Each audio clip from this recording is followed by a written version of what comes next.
इसी प्रकार अन्य प्रसंगों को श्रवण करने के लिए महाराज श्री के एकमात्र अधिकृत ऑफिशियल यूट्यूब चैनल को सब्सक्राइब करके बेल आइकन को अवश्य दबा दें।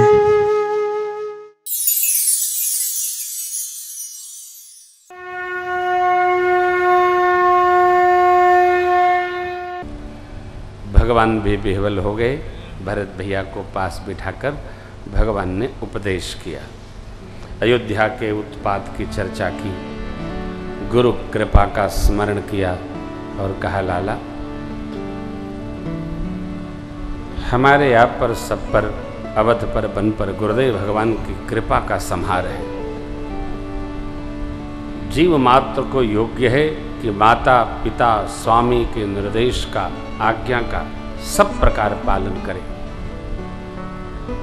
पूज्य पिताजी ने मां को जो शपथ पूर्वक वचन दिया, धर्म पालन का वही एक मार्ग है।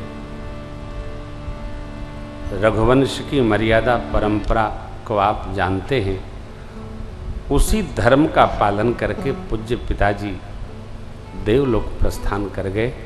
लाला सो तुम करहु करावहु मोह, तात करनी कुल पालक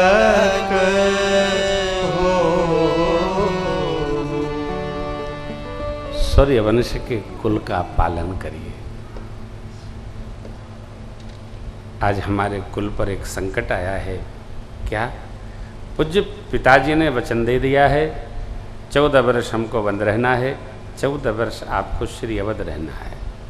देखो आप, कर्तव्य और अधिकार दोनों में जमीन आसमान जैसा अंतर है।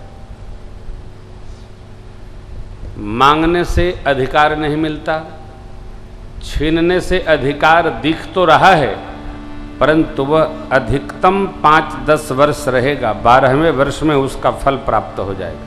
स्कंद पुराण जीवन दर्शन है स्कंद। परंतु जो कर्तव्य करता है उसके पास अधिकार स्वतः चल करके आ जाता है, उसको न मांगना पड़ता है न छीनना पड़ता है। जो कर्तव्य करेगा उसको अधिकार प्राप्त हो ही जाता है। प्रभु ने कहा, सो तुम करहु करावहु मोह, तात तरनी कुल पालक हो। जगत में कीर्ति ऐश्वर्य प्राप्त करने का एक मार्ग है, वह है श्रेष्ठ की आज्ञा का पालन। इसका विचार करके भैया, आपको संकट अवश्य है कि 14 साल आप हमसे दूर रहेंगे, परंतु हम भी तो आपसे दूर रहेंगे। उस वचन का पालन करके आप संकट भाव में भी रहकर प्रजा का पालन करिए और हमको वन में रहने दीजिए, जिससे धर्म का निर्वाह हो सके। और प्रभु ने कहा कि भैया, भाई भाई की संपत्ति नहीं बांटता है, भाई भाई की विपत्ति बांटता है। अस्तु आप भी बांटी विपत्ति सबहि मोहि भाई, तुम ही अवधि बड़ी कठिना। विपत्ति का बंटवारा कर लीजिए। विपत्ति क्या है? 14 वर्ष हम दोनों अलग रहेंगे। आप कितने कोमल हैं हम जानते हैं, फिर भी कुछ समय में, बुरे समय में श्रेष्ठ भाई ही साथ निर्वाह करता है। वज्र का घात भी हाथ से ही रोका जाता है। भाई को भुजा कहते हैं अवधि में, भाई भुजा। इसलिए आप हो ही कुठाय सुबंधु सहाय, उड़िए ही हाथ असनेहु के। हाथ से, चरण से और नेत्र से सेवक का कर्तव्य निर्वाह होता है और स्वामी का कर्तव्य मुख से निर्वाह होता है। स्वामी को तो कहना है, परंतु सेवक को निर्वाह करना होता है। यहाँ न कोई स्वामी है न सेवक है, हम दोनों भाई हैं, इसका निर्वाह करें। भरत जी ने जब प्रभु के श्रीमुख से बंटवारा सुना तो भरत जी इतने गदगद हो गए। क्यों? प्रभु ने बड़ा सहज कर दिया, मन से विषाद समाप्त हो गया, मुख पर प्रसन्न भाव उपस्थित हो गया। श्री चरणों को प्रणाम करके भरत भैया बोल पड़े, नाथ भयउ सुख सार्थक को लहे उलाओ, जग जन्म भय को अब कृपालु जस आय सोई, करऊं शीस धरि सादर सोई। सो अवलंब देव मोहिले, अवधि पारो आवो जैसे। सो अवलंब देव मोहिले, अवधि पारो आवो जैसे। भगवान ने जैसे ही बांटा, क्या बांटा? सत्य को बांटा। अयोध्या रहेंगे 14 वर्ष, वन में रहेंगे 14 वर्ष।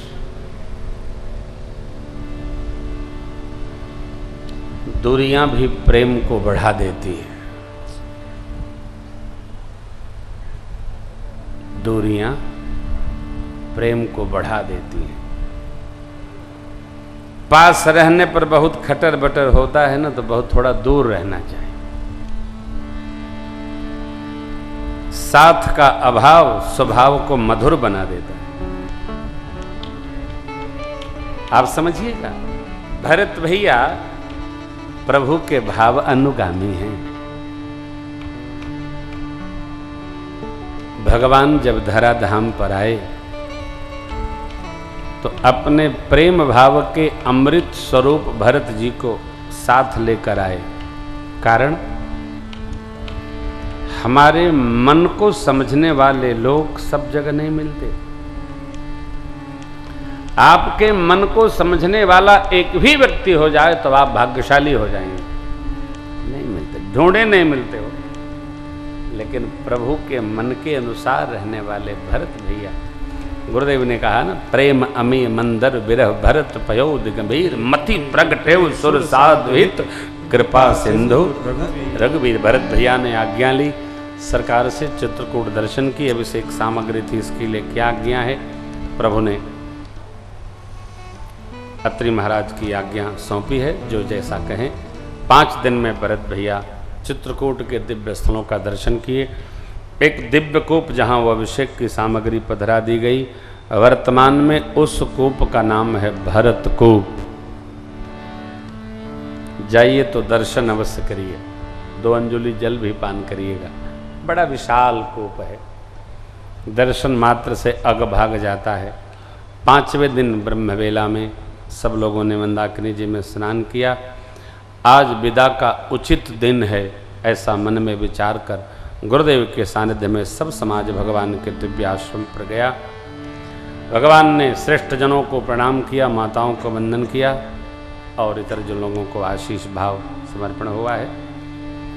सबकी ओर देखकर भगवान ने नेत्र नीचा झुकाया। भरत भैया भगवान का संकोच समझ गए। देखो आप,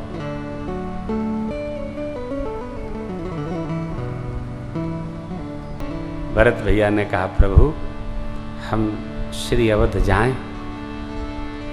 आहा, भरत भैया ने प्रणाम भाव रखते हुए जैसे अनुमति मांगी है, प्रभु ने भरत जी को उठाकर हृदय से लगा। राजभाव का संरक्षण करेंगे भैया भरत, इसके लिए प्रभु ने उपदेश किया। क्या कहा सुनिए। भैया, आपकी मेरी स्वजनों की सब व्यवहार की चिंता गुरुदेव भगवान और पिता तुल्य जनक जी महाराज करेंगे। सिर पर अपना श्रेष्ठ हो तो फिर कोई कलेश नहीं होता। मेरा आपका परम पुरुषार्थ यह है, हम आप धर्म तत्व का पालन करें। कैसे? पितुवाय सो पाले दो भाई, लोक वेद भल भूप भला। लोक रीति वेद रीति, इसमें हमारी आपकी कुल की पूज्य पिताजी सबकी प्रशंसा। गुरुदेव भगवान, माता पिता श्रेष्ठ और स्वामी के वचन का पालन करते हुए कुमग पर भी कुपंथ पर भी पग पड़ जाए तो कोई अन्यथा नहीं होता।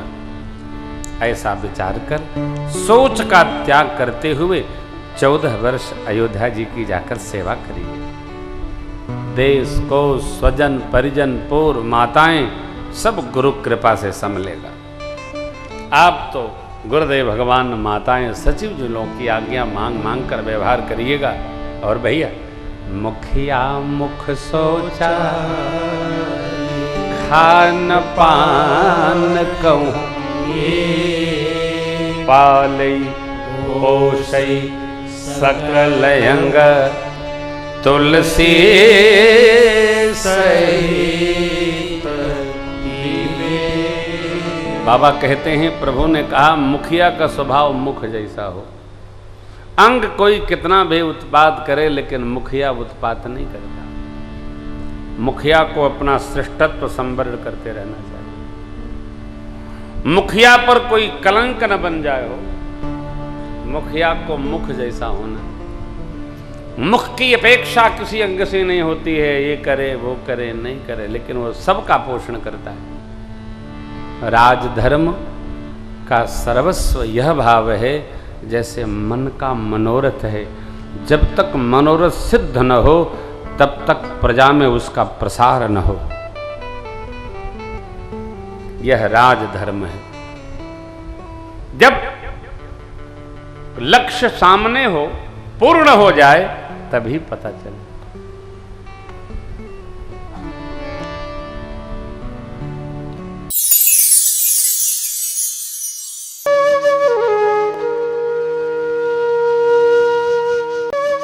इसी प्रकार अन्य प्रसंगों को श्रवण करने के लिए महाराज श्री के एकमात्र अधिकृत ऑफिशियल यूट्यूब चैनल को सब्सक्राइब करके बेल आइकन को अवश्य दबा दें।